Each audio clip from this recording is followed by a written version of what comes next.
Hi friends, my name is Dr. Elsa and I'm an independent scholar, writer, and artist and international development consultant. And I'm reaching out to you to share with you something exciting that I'm going to be embarking on at the beginning of the summer as I continue my academic journey, and I would love to have your support. Before I share that, I'd like to give you a little bit of context. So it's almost 3 years now since I defended my doctoral dissertation, and I attended my school graduation precisely 2 years ago around this time. It was indeed challenging times for all of us, including graduating students. To say the very least, it's been an interesting and thrilling adventure navigating the next steps. I'm still sort of in transition right now and currently working at an independent capacity. My PhD is in public policy, and I specialize in international development policy in fragile and conflict-affected states, with a focus on Afghanistan and Pakistan, and generally in South Asia and the Middle East. My research explores the social capital of foreign aid and fragility nexus, looking at the complex conditions in which development policy networks thrive in the context of vulnerability, remoteness, and conflict.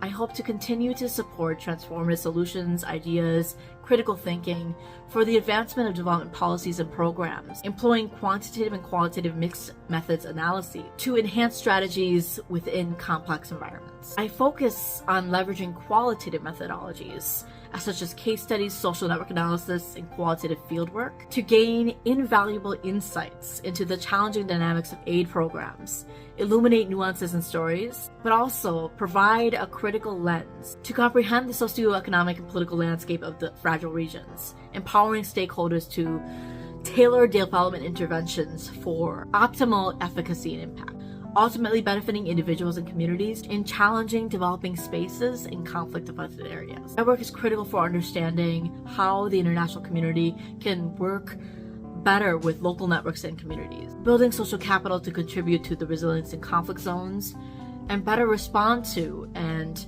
recover from crises. So I'm very thrilled to have the opportunity to present my current paper titled Networks of Resilience During Conflict, Localization of Social Capital and Humanitarian Assistance in Afghanistan at the American Political Science Association Political Networks Section Conference and Workshops, the POLNet Conference. This event will be held on June 5th to 8th this summer. This paper extends my doctoral research on Afghanistan, provides the latest updates on the humanitarian situation and crisis there, and explores to what extent those critical development interventions have been sustained post-Taliban takeover. And I have started to fund my travel campaign to support my attendance at the Political Networks Conference and workshops.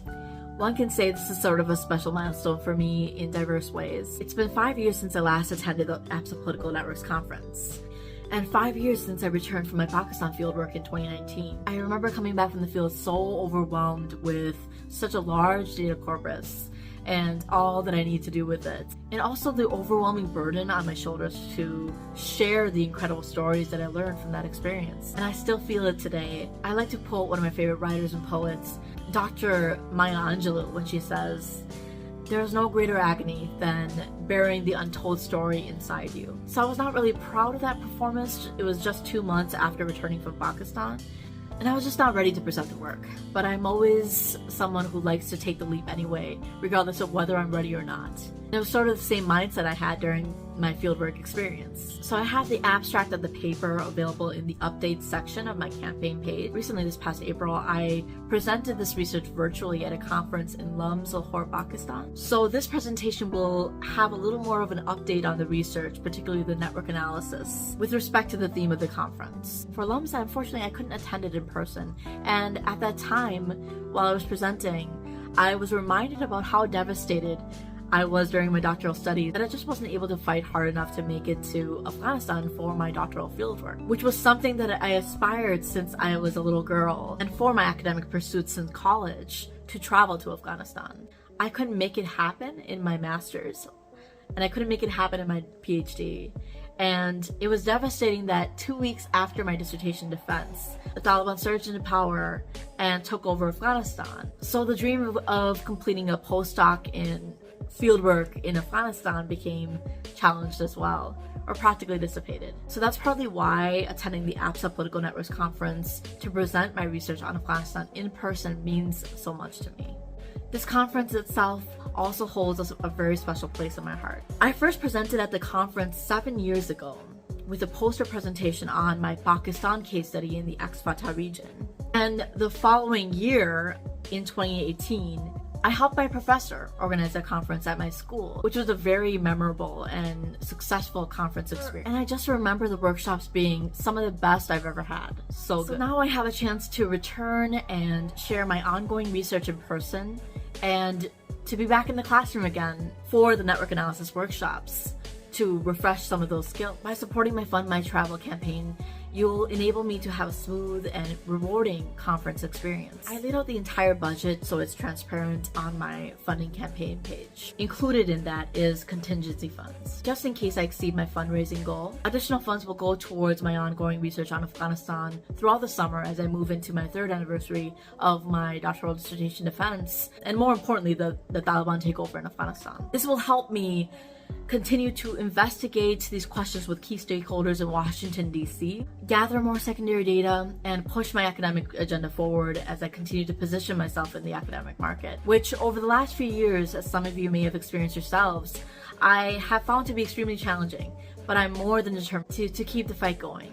More concretely, it would also support my research and attendance at the larger APSA conference in September, where I have another poster presentation opportunity lined up, which is an exploratory comparative analysis of the humanitarian response to Ukraine, Palestine, and Afghanistan.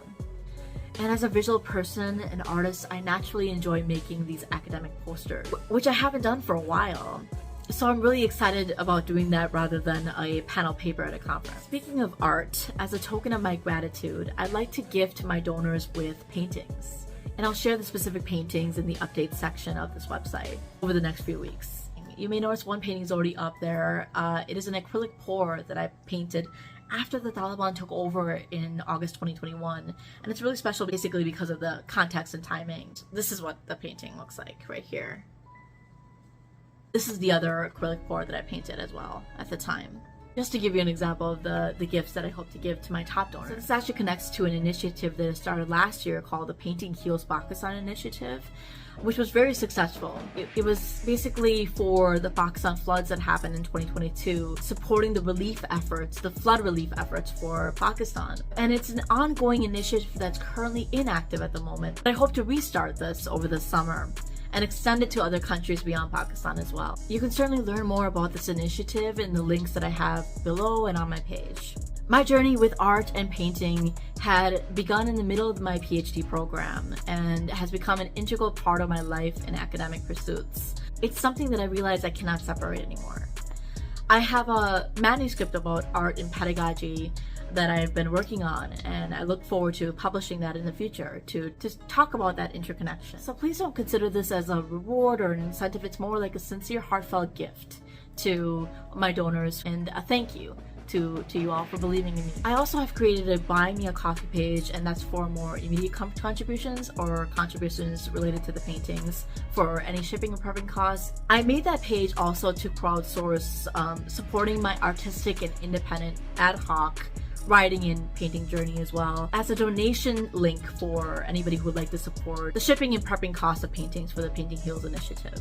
So you're welcome to support me there as well. Any support, big or small, is greatly appreciated and will bring me steps closer to achieving my goals. I want to emphasize that there are other ways that you could support. You could do something as simple as just engaging or sharing or commenting on my page, or where I share my page in the social media will be extremely helpful and appreciated. This work does have broader impacts to advance academic literature on development program efficacy, supporting policymakers and policy interventions to improve program effectiveness, especially in fragile and conflict-affected spaces. And it's certainly an important contribution that I'm working towards. Also, the broader impact for restarting my Painting Heals charity auction will ultimately support the concept of philanthropy, which I'm extremely passionate about, and specifically philanthropic and aid efforts on important issues like climate change, challenges, and humanitarian crisis in general. So you can find the relevant links and more information about these pages in the description. I understand there can be a stigma sometimes to crowdfunding for academic purposes. And if you know me, you may know that I am someone who is all about curing stigmas. I can be a bit unconventional sometimes. And this campaign may seem a little unconventional to some. But let me remind you that this is actually more common than you might think. Many students do this, and universities actually even have resources available on how to go about crowdsourcing for funding conferences as well. And I hope this can possibly serve as an example for early career scholars or students or independent researchers for crowdsourcing as an alternative source of funding. I'm also currently in between formal affiliations, and being an independent at the moment, you don't necessarily have the most direct funding options, and professional development funds are not readily or easily accessible when you are doing freelance or independent contracting. And given that this is an election year for both America and the entire world, I'd like to give the example of political candidates, whether you're independent or major party candidates, for their efforts in crowdfunding for political campaign contribution. If they can do it, then surely poor hungry doctors, as my father likes to call, can crowdsource their academic pursuits that aim for a broader societal impact as well.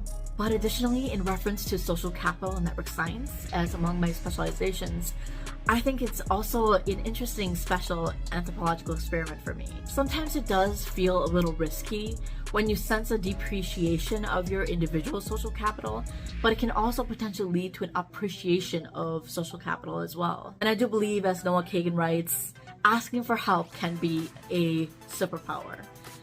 Being someone who has been too proud to ask for help in the past, I'm harnessing this mindset more now. You just never know who's willing to help unless you try and you ask. Ultimately, this project really connects the dots for my artistic, creative, and academic and professional journey, which I believe will continue to be interconnected going forward. So thank you so much for supporting this campaign, which I've called my academic comeback journey.